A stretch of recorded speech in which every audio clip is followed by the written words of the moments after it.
إن الحمد لله نحمده ونستعينه ونستغفره ونعوذ بالله من شرور أنفسنا وسيئات أعمالنا من يهده الله فلا مضل له ومن يضلل فلا هادي له وأشهد أن لا إله إلا الله وحده لا شريك له وأشهد أن محمدا عبده ورسوله يا أيها الذين آمنوا اتقوا الله حق تقاته ولا تموتن إلا وأنتم مسلمون يا أيها الناس اتقوا ربكم الذي خلقكم من نفس واحدة وخلق منها زوجها وبث منهما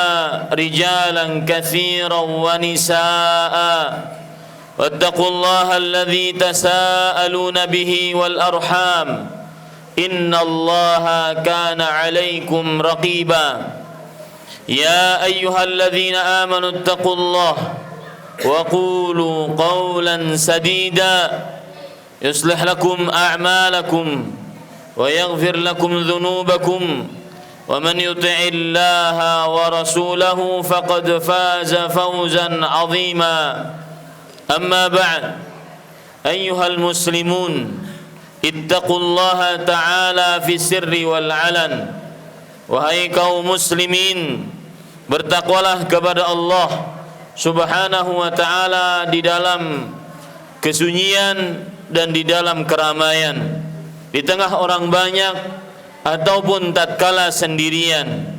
Ittaquhu haqqa taqwa, bertakwalah kepadanya dengan sebenar-benar takwa. Tafuzu wa tas'adu wa tuflihu fid dunya wal akhirah, niscaya kita akan mendapatkan kebahagiaan, kemenangan dan keberuntungan di dunia dan akhirat. Ayyuhal muslimun, wahai kaum muslimin, sebelum kita masuk kepada tema khutbah kita, yaitu menghitung nikmat, maka sebagai khatib saya ingin mengingatkan beberapa hal tentang salat Jumat yang mungkin sebagian kurang memahaminya ataupun belum memahaminya. Yang pertama, tatkala hari Jumat, amalan yang sangat dianjurkan dan mendatangkan pahala yang besar, yaitu diampuni dosa-dosa yang telah lalu, adalah bersegera untuk menghadiri sholat Jumat. Oleh karenanya, kita ini hamba Allah, sesibuk apapun kita di pekerjaan kita, maka tatkala hari Jumat, cuma hari Jumat, tidak hari yang lain, tatkala hari Jumat, janganlah kita pergi ke masjid tatkala dikumandangkan azan dan khatib sudah naik ke atas mimbar. Karena sebagaimana para kaum muslimin tidak ingin mendapatkan gaji yang kecil, maka begitu pula tatkala kita menghadiri sholat Jumat, tatkala imam sudah naik ke atas mimbar, maka dia hanya digambarkan oleh Rasul sallallahu alaihi wasallam seperti berkurban dengan sebutir telur. Tidak seperti orang yang datang di awal-awal sholat Jumat, dia seperti berkurban dengan seekor onta ataupun sapi ataupun kambing. Tentu dari kita tidak ingin mendapatkan gaji yang kecil. Itu perkara dunia yang tidak akan kita bawa tatkala kita mati.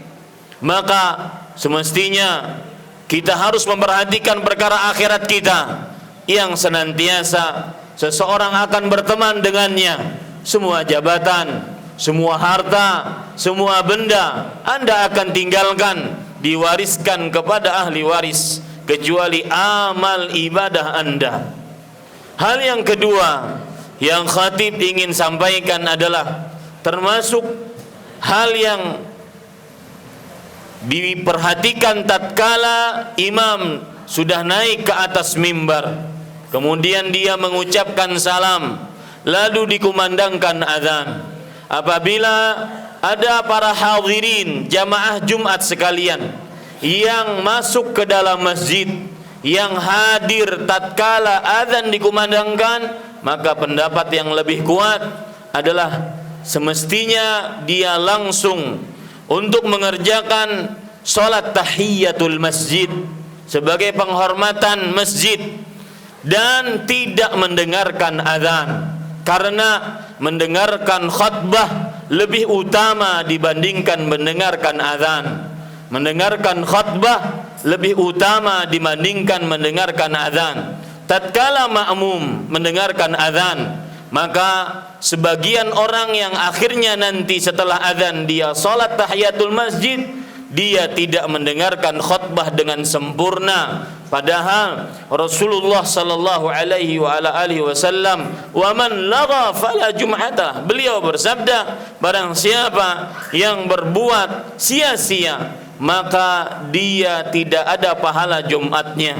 Ini hal yang perlu diketahui. Tatkala Anda masuk ke dalam masjid, azan Jumat sudah dikumandangkan, maka bersegeralah mengerjakan salat tahiyatul masjid dan jangan mendengarkan azan, karena mendengarkan khutbah lebih utama dibandingkan mendengarkan azan. Di zaman Rasulullah sallallahu alaihi wasallam, dalam hadis riwayat Bukhari disebutkan ketika Rasulullah sallallahu alaihi wasallam berkhutbah, perhatikan, ketika Rasulullah sallallahu alaihi wasallam berkhutbah, maka ada orang datang ke dalam masjid langsung duduk tanpa mengerjakan salat 2 rakaat sebagai tahiyatul masjid. Rasulullah sallallahu alaihi wasallam memberhentikan khutbah, saking pentingnya mendengarkan khutbah, memberhentikan khutbah. Kemudian beliau bertanya, "Hal sallaita raka'atain?" Wahai fulan, sudahkah kamu sebelum duduk salat 2 rakaat? Maka fulan tersebut menjawab, "La." Maka kata Rasul sallallahu alaihi wasallam, "Kum fasalli raka'atain." Bangunlah dan salatlah 2 rakaat. Ini menunjukkan pentingnya salat tahiyatul masjid. Tetapi apabila dia berhadapan dengan khutbah Jumat, maka dia lebih didahulukan. Khutbah Jumat adalah rukun dari salat Jumat. Maka perhatikan wahai kaum muslimin, jika Anda menghadiri salat Jumat dan azan sudah dikumandangkan, maka ketika Anda masuk pada saat itu, yang paling ada di dalam benak Anda adalah bagaimana mendengarkan khutbah Jumat dengan seksama, maksimal dari awal sampai akhir, sehingga khutbah Jumat dan salat Jumat kita mendapatkan pahala yang sempurna. Ayyuhal muslimun rahimanillah wa iyyakum. Wahai kaum muslimin rahimanillah wa iyyakum. Semoga kita selalu dirahmati oleh Allah Subhanahu wa taala. Adapun khutbah Jumat kita pada kesempatan kali ini berkaitan dengan menghitung nikmat. Wahai kaum muslimin, ibadah kepada Allah yang kita diciptakan atasnya, Allah berfirman, "Wa ma khalaqtul jinna wal insa illa liya'budun." Tidaklah kuciptakan jin dan manusia kecuali untuk beribadah kepadaku. Ternyata ibadah tersebut bukan hanya ibadah yang dikerjakan secara ritual seperti sholat, puasa, zakat, haji, baca Quran, bakti orang tua. Bukan hanya itu saja. Oleh karenanya para ulama ketika mendefinisikan ibadah, mereka mengatakan al-ibadatu ismun jami'un likulli ma yuhibbuhu Allah wa yardah minal aqwal wal af'al adh-dhahirati wal batinah. Ibadah adalah sebuah kata yang mencakup apapun yang dicintai dan diridhai oleh Allah Subhanahu wa taala, baik berupa ucapan ataupun perbuatan, baik yang lahir ataupun yang batin. Oleh karenanya kita pada khutbah kali ini ingin membicarakan sebuah ibadah kepada Allah yang mungkin sebagian orang lupa akannya, bahkan mungkin belum tahu bahwa itu ibadah. ketahuilah bahwasanya salah satu jenis ibadah adalah menghitung-hitung nikmat Allah yang telah Allah berikan kepada kita. Itu adalah jenis ibadah yang kita jika menghitungnya, saya punya mata, saya punya lisan, saya punya telinga, saya punya gigi, saya punya kepala, yang kadang-kadang orang lupa atasnya. Kepala tersebut dia bawa kemana-mana, dia rebahkan, dia berdirikan, dia dudukkan, dia lupa. Kapan dia ingat? Tatkala dia sakit kepala. Persis yang dikatakan di dalam pepatah Arab, as-sihhatu tajun ala ru'usil asihha la yaraha illa al-mardha. Kesehatan adalah sebuah mahkota di atas kepala orang-orang yang sehat. Tidak ada yang bisa melihat kesehatan tersebut kecuali orang-orang yang sakit. Maka menghitung-hitung nikmat adalah ibadah kepada Allah. Apa dalilnya? Dari Al-Quran dan Sunnah Nabi Muhammad sallallahu alaihi wasallam. Allah berfirman di dalam surat Fatir ayat 3, Ya ayuhan nas uzkuru ni'matallahi alaikum. Wahai manusia, sebutlah, ingat-ingatlah nikmat-nikmat Allah Subhanahu wa taala yang Allah berikan kepada kita. Di sini ayat memerintahkan kepada kita untuk mengingat-ingat nikmat, dan para ulama usul fikih mengatakan al-amru yadullu lil wujub. Semua perintah menunjukkan kepada kewajiban. Ini menunjukkan bahwasanya mengingat-ingat nikmat adalah termasuk dari ibadah. Allah Subhanahu wa taala juga berfirman di dalam Al-Qur'an dalam surat Ibrahim ayat 41, wa ataakum min kulli ma sa'altumuh wa in ta'uddu ni'matallah la tuhsuha. Dan Allah memberikan apa saja yang kalian minta. Lihat di sini ada isyarat untuk kita mengingat-ingat nikmat. Wa in ta'uddu ni'matallah, jika kalian menghitung-hitung nikmat, mengingat-ingat nikmat, maka niscaya kalian tidak akan bisa menghitungnya. Ini juga terdapat isyarat agar kita hamba Allah sering mengingat-ingat nikmat Allah. Di dalam surat Ad-Duha, Allah Subhanahu wa taala berfirman, "Wa amma bi ni'mati rabbika fahaddits." Dan adapun nikmat Allah yang engkau dapatkan, maka ceritakanlah. Ceritakanlah. Ingat-ingatlah nikmat-nikmat tersebut. Di dalam hadis riwayat Imam Muslim, Rasulullah sallallahu alaihi wasallam di dalam doanya senantiasa mengingat-ingat nikmat. Dalam hadis riwayat Muslim dari Aisyah radhiyallahu anha bercerita tatkala Nabi Muhammad sallallahu alaihi wasallam sujud, kemudian kedua telapak kaki beliau terdiri dengan tegak. Pada saat itu beliau berdoa, Allahumma a'udzubika minka la uhsi thana'an alaih. Ya Allah, aku berlindung denganmu darimu. Aku tidak bisa menghitung-hitung nikmat yang engkau berikan kepada aku. Ini menunjukkan bahwasanya menghitung-hitung nikmat adalah ibadah kepada Allah. Di dalam hadis riwayat Imam Ahmad dari An-Nu'man ibnu Bashir radhiyallahu an, Rasulullah sallallahu alaihi wa alihi wasallam bersabda, "Wattahaddutsu bi ni'matillahi syukrun wa tarkuhu kufrun." Perhatikan, yang sering mengeluh, yang sering senantiasa kalau kita duduk di sampingnya, saya punya penyakit begini, istri saya begini, anak saya begini, saya belum bayar ini, semua dia keluhkan, semua dia kurang menghitung-hitung nikmat Allah Subhanahu wa taala. Perhatikan, wattahaddutsu bi ni'matillahi syukrun. Mengingat-ingat nikmat Allah itu adalah sebuah kesyukuran, dan tidak mengingat-ingat nikmat Allah adalah sebuah kekufuran atas nikmat. Ayyuhal muslimun, aqulu ma tasma'un wa astaghfirullah li wa lakum min kulli dhanbin fastaghfiruh innahu huwal ghafurur rahim.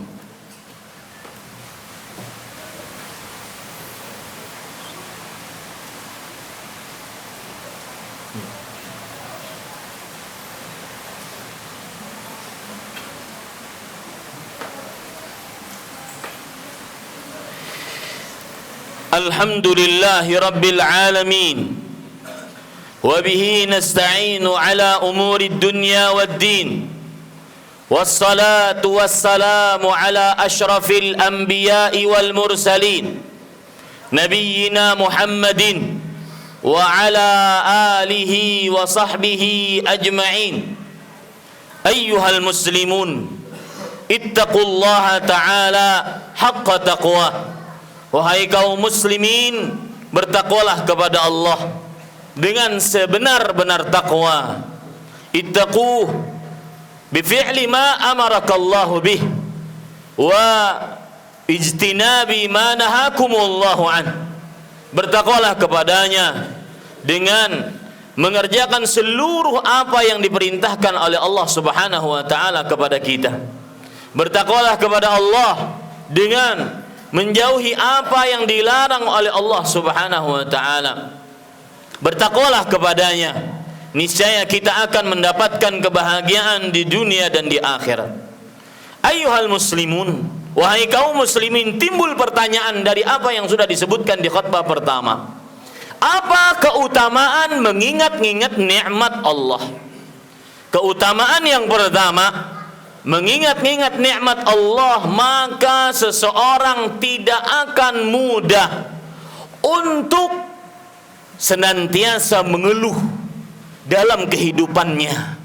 Senantiasa, bahkan yang lebih parah, kadang-kadang ada lisan-lisan yang kotor. Sedikit saja diuji oleh Allah, dia langsung mengatakan Allah tidak adil, Allah tidak kasihan sama saya. Sedikit saja diuji dengan nikmat, dia langsung menghitung-hitung musibah yang Allah berikan, seakan-akan Allah tidak pernah memberikan nikmat kepada dia.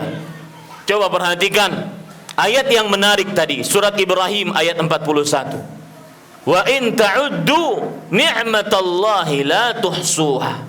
Jika kalian menghitung-hitung nikmat Allah, maka kalian tidak akan pernah bisa menghitungnya. Lihat lagi Allah Subhanahu wa taala berfirman, innal insana li rabbih lakanud. Sesungguhnya manusia terhadap Rabbnya sangat tidak bersyukur. Para ulama tafsir, di antaranya Ar-Rabi' ibn Khuthaim, beliau mengatakan ya'uddul masaib wa yansan ni'am. Sifat manusia salah satunya adalah sering menghitung musibah-musibah yang dia dapatkan dan lupa nikmat-nikmat Allah. Lupa bahwasanya dia diberikan kesehatan, diberikan penciptaan tubuh yang begitu sempurna. Allah berfirman di dalam surat At-Tin, laqad khalaqnal insana fi ahsani taqwim. Sungguh kami telah ciptakan manusia di dalam bentuk yang sangat sempurna. Bayangkan kalau seandainya hidungnya, lubang hidung kita ini menatap ke atas. Bayangkan kalau seandainya telinga kita tidak ada daun telinganya, misalnya tidak ada satu suara pun yang bisa Anda dengar dari khutbah ini.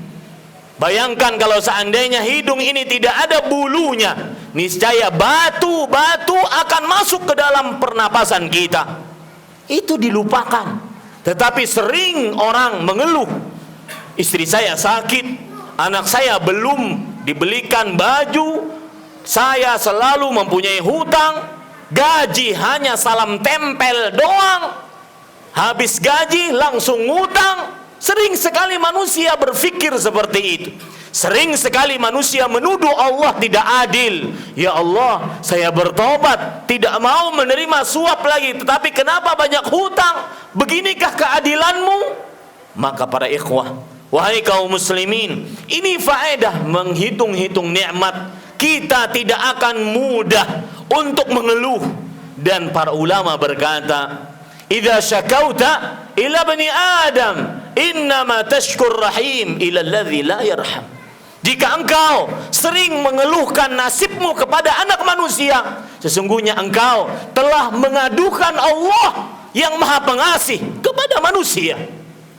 Telah mengadukan Allah yang Maha Pengasih dari seluruh yang pengasih di dunia ini kepada manusia yang tidak pernah mengasihi. Fa Faidah yang kedua dari menghitung-hitung nikmat Allah, maka kita senantiasa merasa selalu diberi nikmat oleh Allah. Sebagian orang tatkala dia makan, ini contoh kecil, tatkala dia makan, kemudian dia senantiasa berkata dalam makanannya, seandainya ada sambal, seandainya ada daging, ini lebih enak daripada yang ini. Ini orang tidak menghitung-hitung nikmat. Kalau seandainya ada ini, maka lebih nikmat. Padahal lihat, Rasulullah sallallahu alaihi wasallam bersabda, "Unzuru ila man huwa asfala minkum wa la tanzuru ila man huwa fawqakum. Dzalika ajdaru alla tazdari ni'matallah." Lihatlah orang-orang yang di bawah kalian hidupnya susah, ingin makan satu suap saja susah, harus mengais di tempat-tempat sampah, harus mengambil bekas-bekas orang. Ingatlah orang-orang yang di bawah kita, dan janganlah ingat orang-orang yang di atas kita. Yang demikian itu adalah lebih baik bagi kalian, agar nikmat Allah tidak hilang bagi kalian. Termasuk faedah dari mengingat nikmat-nikmat Allah adalah kita mewujudkan syukur kita kepada Allah dengan mengingat-ingat nikmat Allah. Makanya para ulama mengatakan, awwalu tariqin li syukrillah ma'rifatu ni'matillahi alaih. Artinya, hal yang paling pertama, cara, langkah, step pertama agar bisa bersyukur kepada Allah adalah mengingat-ingat nikmat Allah. Abdullah bin Zaid al-Jarmi, Abu Qilabah, seorang tabi'i, kedua tangannya buntung. Perhatikan, wahai kaum muslimin yang hadir di khutbah Jumat ini, yang lisannya sering mengeluh dengan Allah, sering mengeluh terhadap musibah-musibah yang Allah berikan. Abu Qilabah, kedua tangannya buntung, kedua kakinya buntung, matanya rabun, telinganya pendengarannya kurang. Akan tetapi beliau masih bisa berdoa dengan ucapan, Allahumma auzi'ni an ahmadaka hamdan ukafi'u bihi syukra ni'matika allati ad'amta biha alayya. Ya Allah, tunjuki aku agar mudah bersyukur atas nikmat yang Engkau telah berikan kepada aku, agar aku bisa membalas nikmat Engkau dengan syukur tersebut. Ketika ditanya, wahai Abu Qilabah, nikmat apa yang Engkau dapatkan? Kedua tanganmu buntung, kedua kakimu buntung, matamu rabun, telingamu kurang pendengarannya. Nikmat apa yang Engkau dapatkan? Lihat bagaimana orang bisa bersyukur ketika menghitung-hitung nikmat. Beliau mengatakan, demi Allah, kalau seandainya halilintar menyambarku, bumi menenggelamkanku, menelanku, air lautan menenggelamkanku, aku tidak akan pernah bergeser dari mengucapkan ucapan tersebut, karena Allah telah memberiku nikmat, yaitu berupa lisanku ini. Lisanku ini yang dengannya aku bisa memuji Allah. Perhatikan hamba-hamba, perhatikan orang-orang yang sering mengeluh terhadap nikmat-nikmat Allah, menuduh Allah tidak adil, mulutnya kotor. Sering sekali orang mengatakan, ini Allah tidak adil sama saya. Kenapa? Sering sekali saya miskin, kurang harta, melamar pekerjaan tidak dapat, melamar perempuan tidak diterima, dan semisalnya. Yang terakhir, ayyuhal muslimun, faidah dari mengingat nikmat Allah adalah kita bertauhid. Kita benar-benar menjadikan Allah satu-satunya yang berhak disembah, dan ini ibadah yang paling tinggi. Ini adalah kunci selamat dunia akhirat.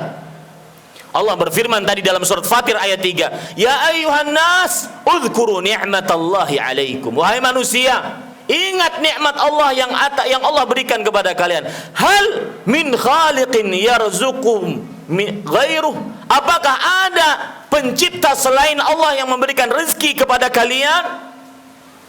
La ilaha illa huwa fa anna tusrafun. Maka kalau begitu, kalau tidak ada pencipta selain Allah, setelah kita mengingat nikmat Allah, maka akhirnya kita menyatakan tidak ada pencipta selain Allah, maka tidak ada ilah yang berhak diibadahi melainkan Allah. Kalau begitu, kenapa kalian sembah berhala-berhala? Kenapa kalian sembah selain Allah subhanahu wa ta'ala?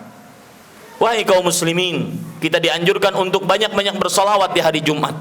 Allahumma salli ala Muhammad wa ala ali Muhammad kama sallaita ala Ibrahim wa ala ali Ibrahim innaka Hamidum Majid. Waradallahumma 'anil khulafa'ir rasyidin Abi Bakrin wa Umar wa Uthman wa Ali wa 'anis sahabati ajma'in. Allahumma ighfir lil muslimin wal muslimat wal mu'minin wal mu'minat al ahya'i minhum wal amwat.